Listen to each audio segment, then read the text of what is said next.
చెంపకి చుక్కని పెట్టి పాదాలకి పారాణి పూసి చేతికి గాజులు వేసి కస్తూరి నుదుట దిద్ది ముత్యానికి ముస్తాబే చేసి మా హృదయాలను బోయిలుగా మలచిన ఈ పల్లకిలో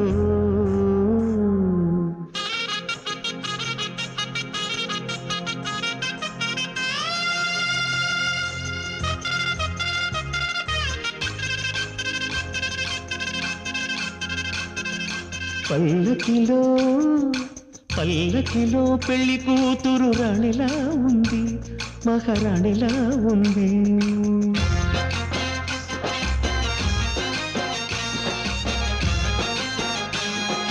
రాణిగారికి సిగ్గులు వచ్చే, రాజుగారికి చిరునవ్వొచ్చే, ఈ ఇద్దరి పెళ్లికి ఆనందం అతిథిగా వచ్చే.